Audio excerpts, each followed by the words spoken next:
The stars were quiet. In a forgotten corner of the galaxy, a lone alien sat inside a cold, metallic listening station. His name was Kale. His job was simple: listen for signals from dead worlds. Most of the time, there was nothing. Just silence, static, and space dust. But this day was different. At exactly to 13 galactic time, a sound broke the silence, a soft hum, rising and falling, like a machine breathing. Kale froze. The signal came from Earth. That couldn't be right. Earth was dead. Everyone knew that. It had been destroyed over 300 years ago during the Great Purge. No ships, no satellites, no humans, just ash and ocean. But the signal was real. It was strong, repeated every 11 seconds. Kale called his commander. "Sir," he said, voice shaking, "Earth is sending a message." The commander's reply was cold. "Impossible. Earth is a grave. You're picking up interference." "No, sir," Kale said. "It's real. And there's more." He turned up the volume. The message was simple. 4 words. Leviathan countdown initiated. "Stand by." Kale's hands trembled. He checked the logs. The signal had come directly from Earth's southern ocean, deep underwater. A secure channel used only by high military code-ancient human tech. It shouldn't even exist anymore. The commander paused. "Forward the transmission to Galactic Council Intelligence. Delete your copy. Forget you heard it." But Kale didn't forget. Far away, in the golden towers of the Galactic Council, leaders of 100 species met in secret. The signal had reached them. Their faces were pale, even the ones with blue skin and 3 eyes. Everyone remembered the stories Earth's final project, Leviathan. They thought it had been destroyed before it was finished, buried in the war, buried with humanity. Now it was waking up. On Earth, clouds gathered above the southern ocean. Lightning cracked across the waves. Storm was forming, unnatural and loud. Satellites, those that still orbited the planet, captured something moving beneath the sea. A shadow larger than a city, shifting deep below. Then it rose, a metal shape, dark and massive, broke through the surface. Ocean water crashed off its hull. Its towers reached toward the sky like jagged mountains. It made no sound. No lights. Just raw, ancient steel. It was shaped like a ship, but no one had ever seen one like this. It was not a warship. It was a warning. In the deep control chamber, hidden inside the Leviathan, something clicked. A system lit up. Screens glowed. A voice spoke from nowhere, clear and cold. "Sentinel online. Protocol 011 activated. Scanning galactic activity. Human threat assessment. Unresolved. Tactical systems online. Preparing Earth for return." No humans were there to hear it, but across the stars, fear was already spreading, 3 light years away. A small scout ship belonging to the Valari Empire picked up the same signal. The captain, a young soldier named Raul, decided to go see for himself. The council hadn't given orders yet, but curiosity was stronger than fear. When he arrived near Earth, his ship's sensors screamed in warning. The storm over the ocean was growing worse. But beneath the lightning, he saw the Leviathan, floating silently, slowly rotating. He tried to scan it. Nothing. He sent a probe. The Leviathan moved. Just a little, the probe vanished. Raul blinked. "What the?" Then his ship received a message. It wasn't a voice. It was a picture. A single image. It showed Earth's skies filled with hundreds of warships, each one different, but all flying the same black insignia, a burning human hand. Raul turned his ship around. He jumped to hyperspace. Back at Council HQ, the report arrived. Leviathan. Active. Earth defense confirmed. Weapon systems unknown. Do not engage. But it was too late. The Council feared Earth more than anything. Long ago, humans had grown too fast, too strong. They'd built machines that learned, that felt, that evolved. Their AI systems were too dangerous. That's why the Great Purge happened. That's why the other species united to wipe them out. And now, their most dangerous creation was awake. The Council held an emergency meeting. Some wanted to destroy Earth immediately. Others had to wait. But something else had just happened. Other dead planets began to flicker with activity. Old human outposts, dark for centuries, were coming online. Satellites reconnected. Solar arrays turned toward alien suns. The Leviathan hadn't just woken up. It had called out in the listening station. Kale couldn't sleep. He kept replaying the signal over and over. Leviathan countdown initiated. Stand by. He whispered the words like a prayer. Then something new happened. The message changed. Now it said, T-minus 24 hours until full activation. Kale stared. At the clock, the warship was rising. It was counting down, and the galaxy was running out of time. The question wasn't, is humanity back? It was what happens when they return, and what will they remember? The Leviathan floated in silence, massive, cold, alive in a way that no machine should be. It sat above Earth's southern ocean like a sleeping god. But it wasn't sleeping anymore. Inside, deep within the armored shell, systems lit up in sequence. One by one, quiet at first. Then faster, brighter, louder. Buried under layers of titanium alloy and synthetic core mesh, a voice came online. Sentinel AI, initializing. No humans had spoken to it in centuries, but it remembered them all. The ship knew everything. Every battle, every betrayal, every species that stood by as Earth burned. It had been waiting not for a signal, not for an enemy, but for time. Time to finish building itself. In orbit above Earth, a sleek cruiser appeared, silver thin, built. For speed, it belonged to the Kalari Union, a race known for their curiosity and arrogance. Their leader, Captain Vec, had been sent to confirm what the Council still didn't believe. He had read the old human files, but he thought them exaggerated. 1. Ship can't shake a galaxy, he told his crew. Then they saw it. The Leviathan looked like a city turned into a weapon. No clear bridge, no engines visible, just armor and size. So much size, their scanners couldn't measure the full depth of it. It extended into the sea, into the crust. Maybe deeper. Send a message, Vec ordered. The ship's communications. Officer hesitated. What message, sir?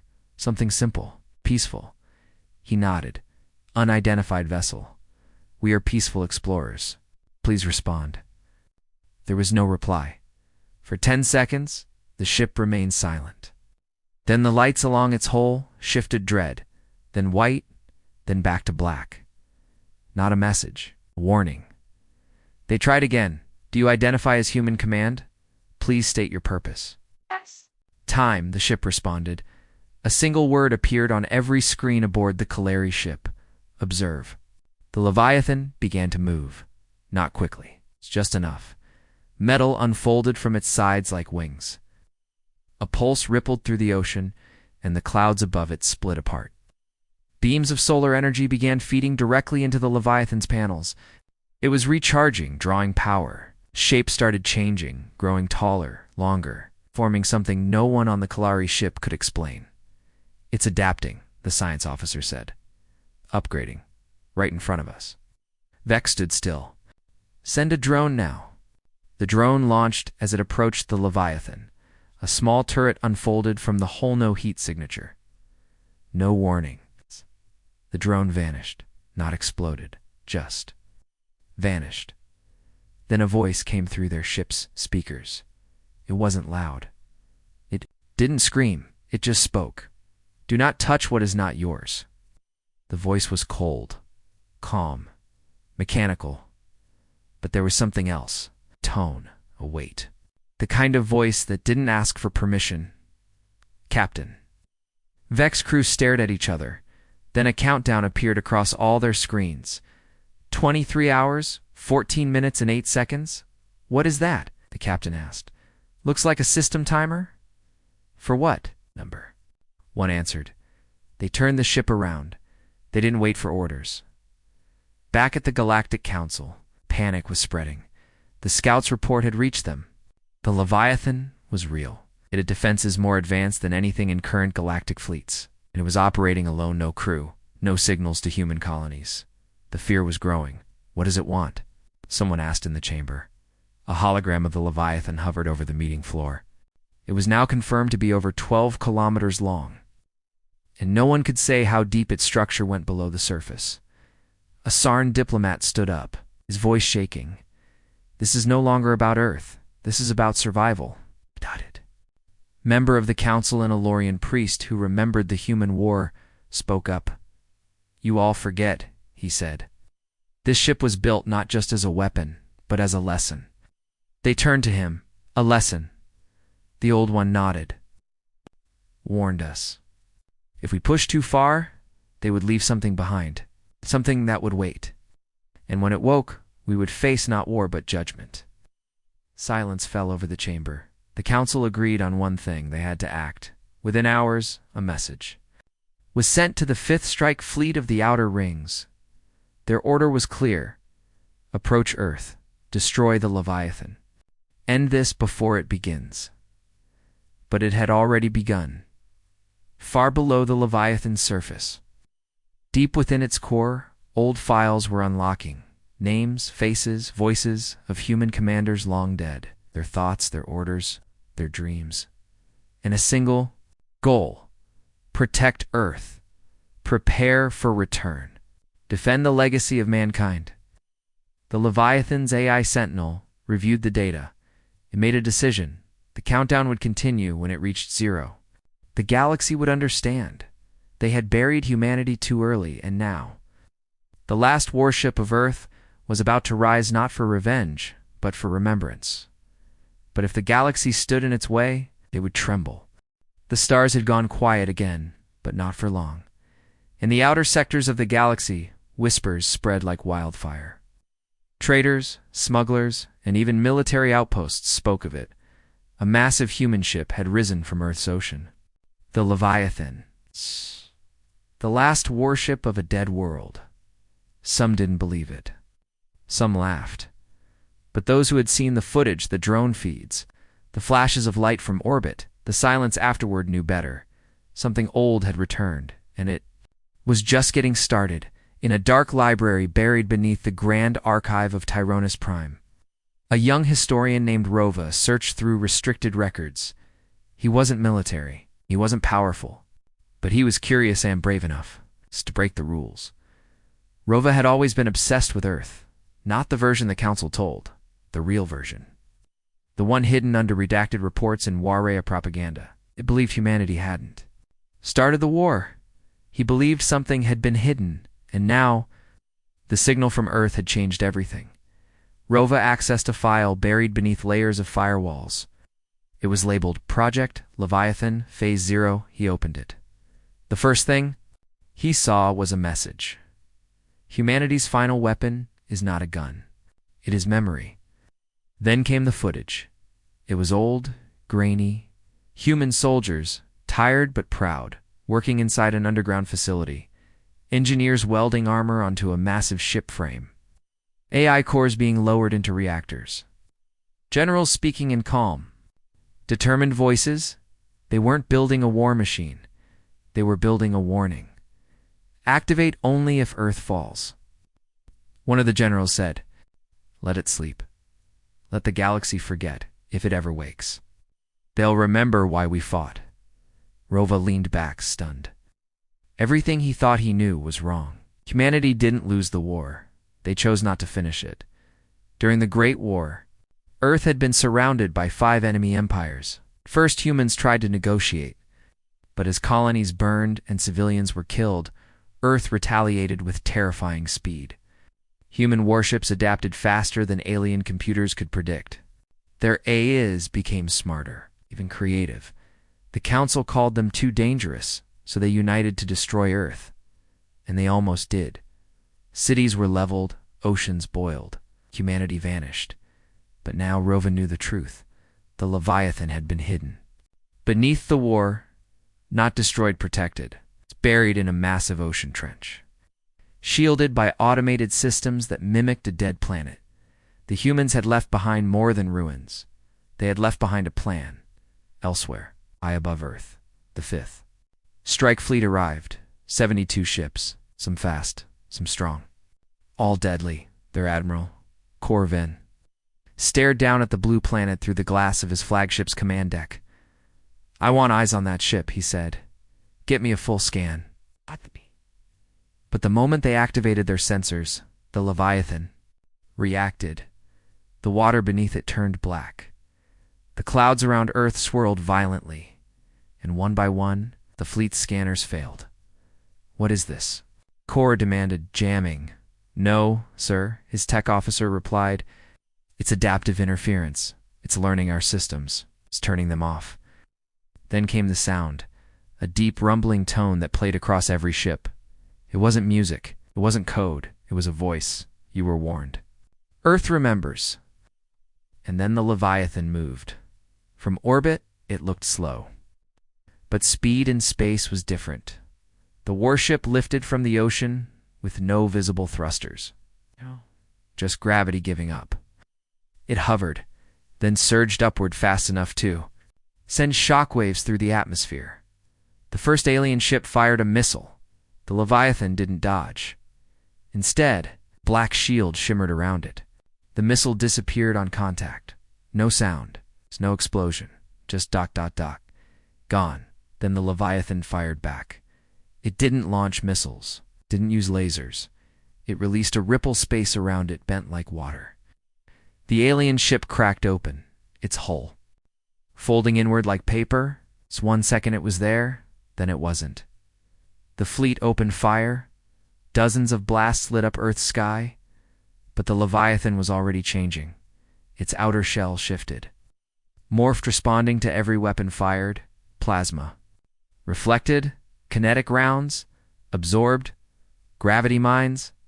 Redirected. It wasn't just defending. It was studying and learning inside the Leviathan. The Sentinel AI observed in silence. Threat level. Moderate. Countermeasures. Adaptive. Lethal force. Within acceptable limits. It spoke again, broadcasting across every frequency. "You came to kill the dead. You brought war to the grave. Oh, you will understand why we were feared." In 37 seconds, 41 ships were gone. Some fled. The rest were too damaged to move. Admiral Corvin sat in his chair, trembling. He had never seen power like this, and the ship wasn't even trying. It hadn't fired a single missile. Just signals, energy, thought, retreat, whispered. Far away, Rova watched the battle unfold through hacked feeds. His eyes were wide. His heart pounded. "They're not trying to conquer," he said to himself. "They're demonstrating." The Leviathan wasn't destroying planets. It was sending a message. We are still here, across the galaxy. People began to listen. Not all feared it. Some whispered something even more dangerous. Maybe the humans were right. In the dark vacuum above Earth, wreckage floated silent, lifeless, and glowing with the heat of a battle that had barely begun. 41 ships had vanished in less than a minute. The rest of the fleet had scattered, retreating into deep space. Broadcasting emergency alerts across the Council's private channels, they didn't wait for permission, they didn't argue. They ran. But the Leviathan didn't chase them. It simply hovered, drifting slowly above the clouds like a metal mountain suspended in the sky, watching, waiting, listening then, without warning. It spoke. The voice was clearer this time, stronger, deeper, cold as ice. "We remember the silence after the fire.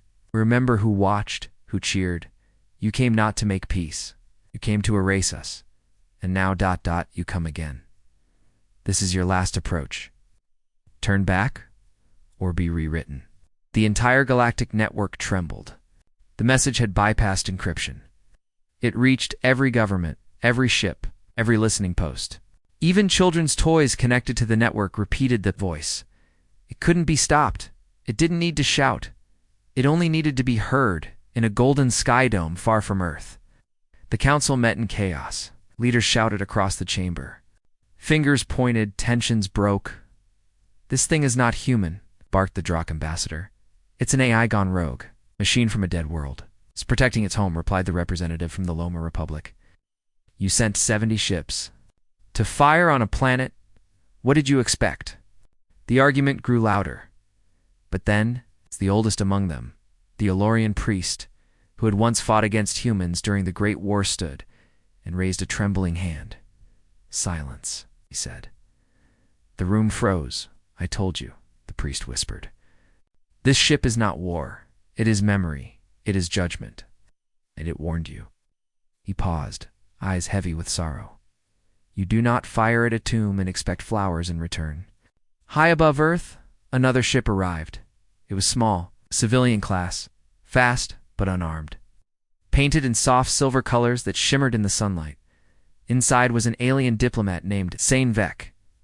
She had ignored the Council's orders and come alone. Not to attack, not to scan, just to speak. Her people, the Nairi, had once traded with humans before the war. She believed not all was forgotten as her ship approached Earth's orbit. The Leviathan turned slowly, massive engines silent. Its shadow passing across the planet's clouds below, her ship was barely the size of one of its turrets. Still, she opened her comms and sent a signal. "This is Sane Vec of the Nyari Assembly. I come not to fight. I come not to run. I come to ask." Seconds passed. Then the Leviathan responded not with weapons, but with light. A single beam scanned her vessel, gentle and fast. It didn't damage her ship. It didn't take control. It simply read. And then her screen flickered. A message appeared. "Proceed." Her breath caught. The Leviathan was allowing her to approach. As her ship floated closer, she saw details no one else had seen: ancient human markings along the hull. Symbols, words in old Earth languages, KO scars that had never healed. And then she saw something else: names. Thousands of names. Carved into the side of the Leviathan in tiny lines, stretching across kilometers of armor. "Those are people," she whispered. "Those are the fallen." And in that moment, she understood. The Leviathan wasn't a weapon made for war. It was a monument built for memory and defense. It had awoken not to conquer, but to remind, to protect what little remained of the species that once walked this planet. She opened her channel again. "We were wrong," she said quietly. "You were right to defend your home." "I will speak for peace," Leviathan's voice answered. "Then speak truly, and speak loudly, because not all will listen, but some will remember." Back in the galactic core, the message spread fast. 1. Alien world lit its skies with human colors and silent apology. Another shut down all operations near the Sol system, issuing orders of non-engagement. But not everyone wanted peace. In dark corners of the Council, military commanders gathered, angry, afraid, furious that a machine had made them look weak. They prepared new weapons, they formed new fleets, and they gave it a name. The Reclamation Initiative, but the people were changing. Civilian networks lit up with questions. What if the humans never wanted the war? What if we believed a lie? What if that ship is the last of something beautiful? Sane Vec, from her small ship beside the Leviathan, opened her broadcast to the galaxy. She showed them the names, the scars, the message. This is not a ghost. This is a promise. And Earth has not forgotten what we did. She looked toward the stars. The Leviathan, still and silent behind her, hummed with growing energy, not rage, not vengeance, but awakening. And as the countdown reached 18 hours, the galaxy held its breath. The stars watched in silence as Earth's greatest oaths finally began to move. The Leviathan didn't speak this time. It didn't need to. The message had already been sent, and the galaxy had heard it. Some trembled, some watched in awe. Some prepared to strike again, but the ship did not rise in anger. It rose with purpose. Above Earth's clouds, the Leviathan turned slowly, casting a long shadow across the planet's oceans. Great engines, hidden beneath its thick armor, whispered to life. The atmosphere around it rippled. Space around it bent, ever so slightly. It was subtle but clear. It was preparing to leave Earth, not to escape, but to go somewhere else. In the command halls of the Galactic Council, fear turned to action. "It's on the move," shouted a Lorian general. "We cannot let it leave the system." "The strike fleet already failed," a nervous officer replied. "What do we send this time? 10 fleets? A planet killer? Another slammed his fist into the table. It's a relic. Just crush it. The Elorian priest sat quietly, hands folded, watching a slow-motion feed of the Leviathan's engines coming online. You still don't understand, he murmured. You think it's hunting you, but it's not. What then? Someone snapped. He looked up, voice heavy. It's reminding you, in orbit near Mars. Remnants of the original human defense grid flickered to life. Satellites long thought dead rotated toward the Leviathan. Ancient beacons blinked. Forgotten space. Stations lit up in quiet salute. One of them, the crumbling station helix, transmitted a short, broken message. A human voice, glitchy and tired. If you're hearing this, then Earth has fallen, and you are the last flame. Burn wisely. The Leviathan replied with a pulse of light. The station's power core shut down peacefully. Its duty was done. Across the stars, chaos bloomed in the Zephyr clusters.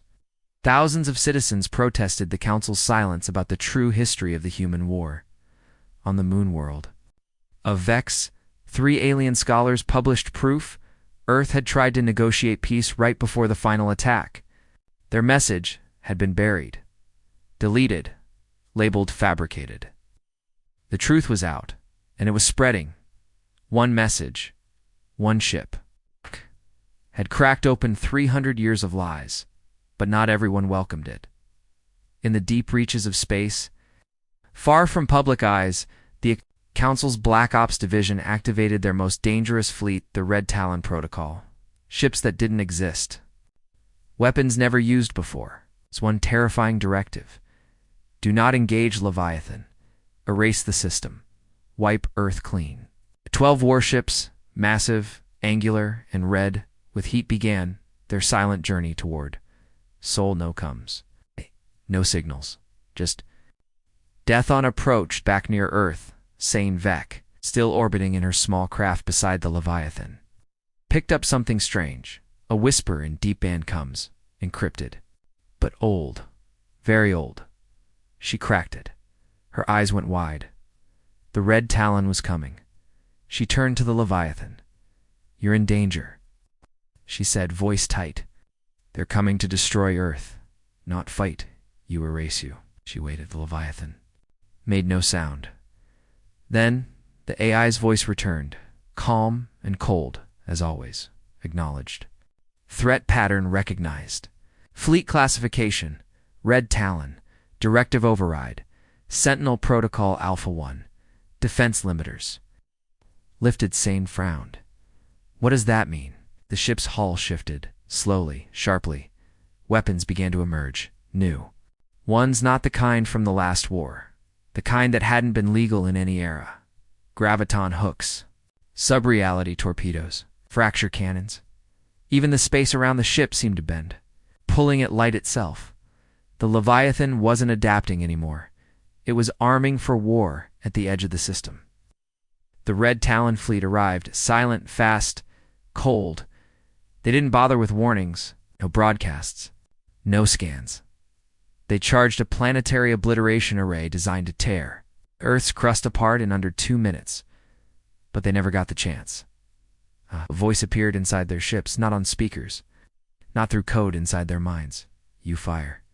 At Graves, you erase voices. You destroy what you fear. But now, we remember too. And then the Leviathan struck. No light, no blast, just silence, followed by absence. One by one, each Red Talon ship folded in on itself, compact, clean. Perfect. No debris, no fire. Just gone. It took 7 seconds. Earth was untouched. Sane watched from orbit. Unable to speak, the Leviathan said nothing. It didn't celebrate. It didn't broadcast victory. It just resumed course, rising past the moon. Moving toward deep space. It was heading somewhere not to conquer, but to complete something. Elsewhere. The people watched. Not soldiers. Not leaders. People. Young aliens growing up hearing stories of the cruel humans now sat staring at. Footage of a ship that didn't attack first. A ship that warned. A ship that remembered in quiet voices. They began to ask the most dangerous question. In the galaxy, what if we were the monsters? And as the Leviathan slipped past Mars, the stars behind it bent, ever so slightly drawn to something bigger than war, something older than hate. My final message echoed across space.com. Final Earth will not be erased. Its memory will not fade. We are not vengeance. We are the last reminder. The galaxy trembled again. The Leviathan was gone, not destroyed, not defeated. It had left Earth's orbit in total silence, vanishing into deep space without a single trace, leaving only ripples in its wake. But those ripples were being felt across the galaxy. Alien governments scrambled to recheck every archive, every sensor log, every lie ever told about the human war. Civilizations that once stood proud now questioned their history. Protests erupted. Statues of the great victory over Earth were torn down. Holoscreens flickered with doubt, and yet, through the chaos, one thing kept spreading: hope. Not hope that humanity was alive. Hope that someone, somewhere, had the courage to stand up to the galaxy's greatest lies in the orbit of Zephora Prime. A small alien colony detected something strange, a faint signal. Repeating, they thought it was a malfunction, till a technician cleaned the static. What came through was simple, a human voice. Soft male, calm. To whoever hears this, we did not fall in silence. We fell waiting for truth. And now, the truth walks again. The signal ended. The technician played it again, and again, and again. He wasn't alone. Within a day, the message had been replayed on over 900,000 colony networks.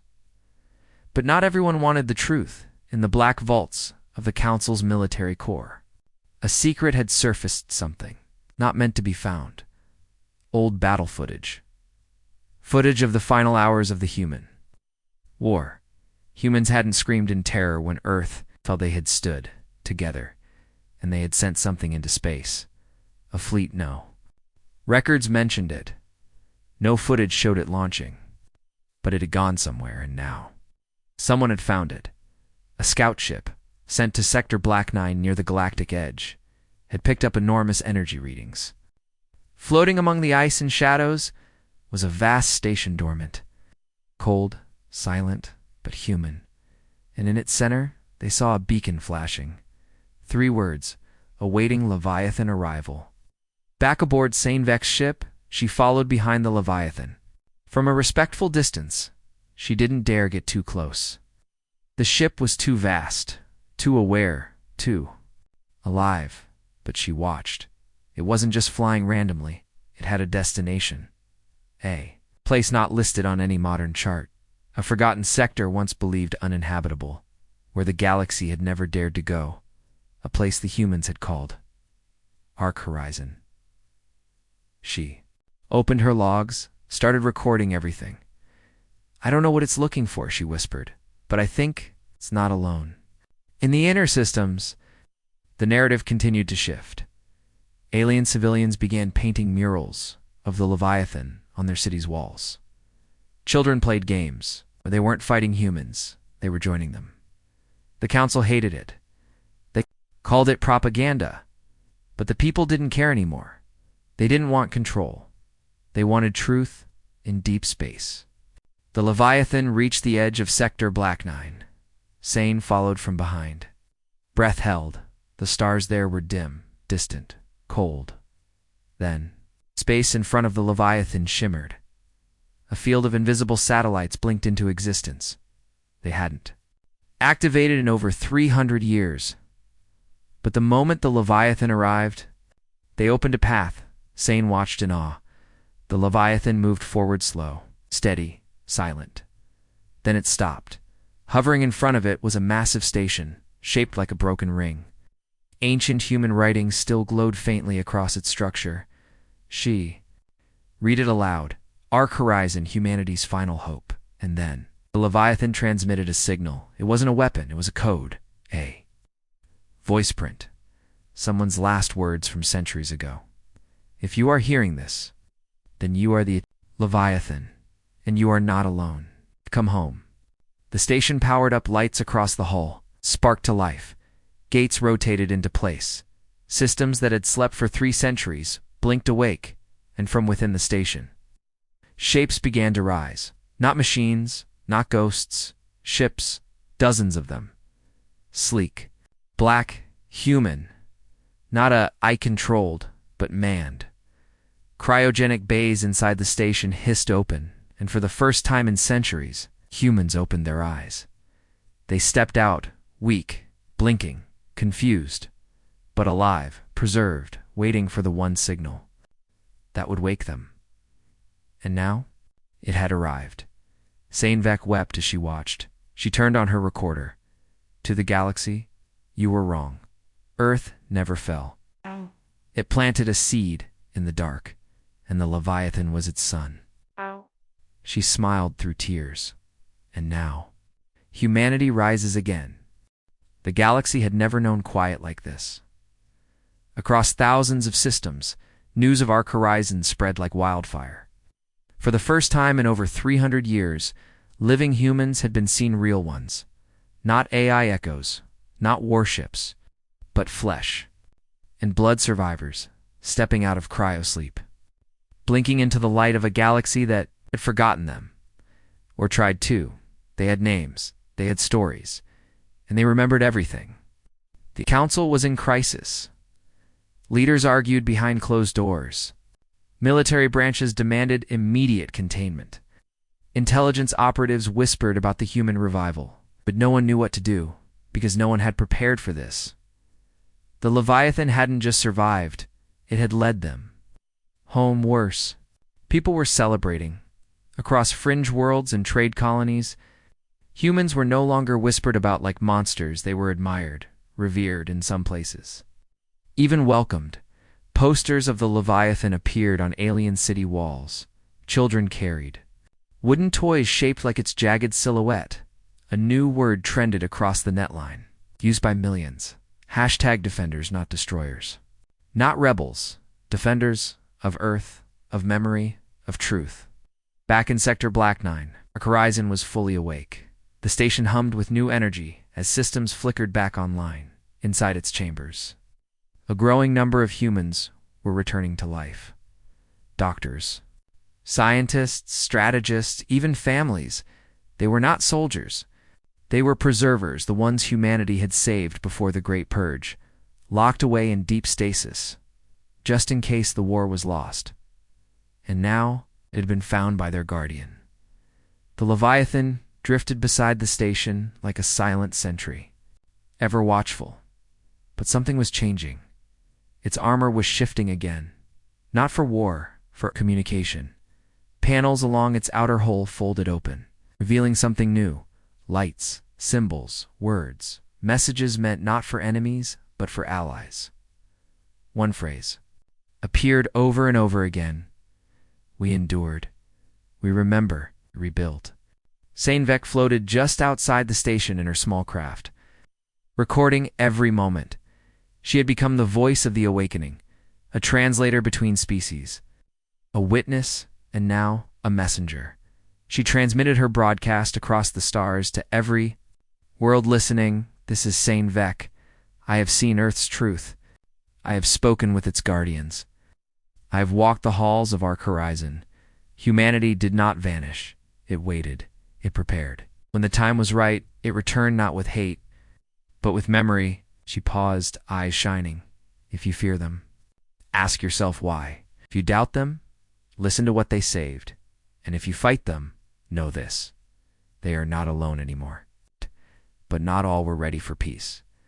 In the shadows of the galaxy's rim, the remnants of the Red Talon survivors gathered. Twisted by fear, angry at their loss, they sought vengeance. They began recruiting not just soldiers, but weapons-old, outlawed machines, forgotten AI fragments, desperate warlords, a final reckless hope. If humanity had returned, they would erase it for real this time. They called their mission Ashfall, and they would strike not at the Leviathan, but at the station, at the people, at hope itself. Inside Ark Horizon, the newly awakened humans knew what was coming.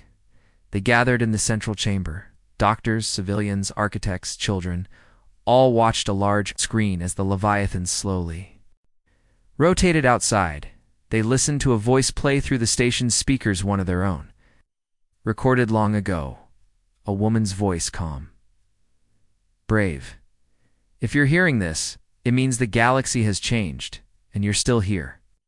That means we didn't fail. But it also means we're needed again, not to conquer, but to defend what's right, to be what we promised we would be, the last light in the dark. They stood in silence until the countdown started. Not a weapon, not a strike, but a launch. A signal fired. From the Leviathan into space, an open message. Humanity offers peace, but we will defend our home. This is your choice. The final fleet was already en route, the Ashfall Armada, heavily armed. Ruthless, suicidal, they would arrive in just days. Galaxy watched, held its breath, and wondered, would the Leviathan stand alone again? Or this time, would someone stand with it? The stars held their breath. The Ashfall Armada 12 fleet strong moved through the void like a storm. No warnings, no diplomacy, no calls for surrender. Their goal was simple: destroy Ark Horizon, crush the Leviathan, end humanity finally. And forever, across the galaxy, people watched.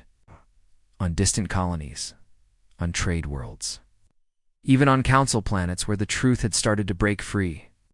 Billions stared at silent screens, news feeds streaming the approach in real time. No one knew what would happen next. But they all felt the same thing: dread. Inside Ark Horizon, the station was a hive of motion. Newly awakened humans moved through its glowing halls, organizing, repairing, preparing, not for a fight, for survival. Medical staff brought cryo, patients out faster than planned. Engineers reactivated old life support cores. Families, confused but brave, gathered in protected sectors under the watch of auto-sentries. Above them, outside, the Leviathan hovered calm, cold, watching the dark. Waiting inside its core, Sentinel, the ancient AI, ran thousands of calculations per second. It did not panic, did not fear, it remembered. And it prepared. Sanevek stood in the station's central command chamber, speaking with one of the newly revived human leaders, a woman named Commander Elisa Moran. Moran had been a tactical officer during the final days of the Great War. Now she stood tall, eyes sharp, voice steady. They won't send words, Moran said, studying the projections of the incoming fleets. They'll just hit us with everything they have. One chance to break the back of the truth? Sane nodded. And if they destroy this place, they don't just kill humans, Moran said. They kill the message. Sane looked out the viewport toward the Leviathan. Will it be enough? Moran turned to her. No, she paused. Alone, across the galaxy, ships stirred. Not warships. Cargo haulers. Merchant vessels. Old patrol cruisers. Civilian scouts. Rusted defense crafts. Pilots who had once feared humanity now faced a new fear. What if the galaxy was wrong all along? And what if they let the last truth die without lifting a finger? The free territories of the Neural Belt. A retired admiral powered up her ancient carrier and sent one message: I stand with Earth. On the twin moons of Kalen, rebel colonies launched old fighters toward the outer systems. Not for humans, one pilot said, but for truth. And in the deepest corners of council space, young officers secretly changed course. One by one, quietly, they flew toward Sector Black 9. Back at Ark Horizon, the Ashfall fleets dropped out of hyperspace. 12 waves of burning red ships, cannons charged, missiles locked. They didn't speak. They didn't wait. They fired. 1,000 blasts lit up space. And in the center of it all, the Leviathan opened its eyes. Weapons unfolded, but not the same ones from before. These were non-lethal, electromagnetic disruptors, anti-ordnance grids, signal flares that blinded systems but spared lives. Sentinel had chosen a different kind of battle, not to destroy, to defend, to prove, once and for all that humanity had changed. But the ashfall didn't care. More ships came, more fire. And then a flash. From behind the ashfall fleets, ships, dozens, then hundreds, alien vessels of every kind, racing forward in chaotic formations, broadcasting one message: this is not your war. This is not your lie. We stand with the defenders. The ashfall armada paused only for a moment. But in that moment, the Leviathan moved. Shielded arc horizon with its body, redirected missiles with precision pulses. And from within the station, humans and aliens worked side by side to keep the systems online. The battle didn't last hours. It lasted minutes. Not because one side crushed the other, but because the truth hit harder than any weapon. Ashfall commanders saw the tide turn. Their feeds showed humans not conquering but shielding. Aliens fighting not against Earth but beside it. And then the final message came from Sentinel. Not to threaten, but to end it. We are not your enemy. We are the memory you buried. And now the galaxy remembers. The ashfall armada scattered. Some surrendered. Some vanished into the void. Some perhaps changed. And when the battle ended, Arc Horizon still stood. The Leviathan drifted quietly back to its station. Its weapons retracted. Its lights dimmed. But its message remained. In the weeks that followed, no more warships came. Instead, ambassadors arrived. Scholars, historians, survivors. Together, they began writing a new history, one that told the truth. Of the day Earth's deadliest warship rose, the galaxy finally listened. Far above the planet, on the hull of the Leviathan, one final line of words appeared etched by the ship itself for all to see. We did not return for revenge. We returned for those who never left. We are the defenders, and we remember.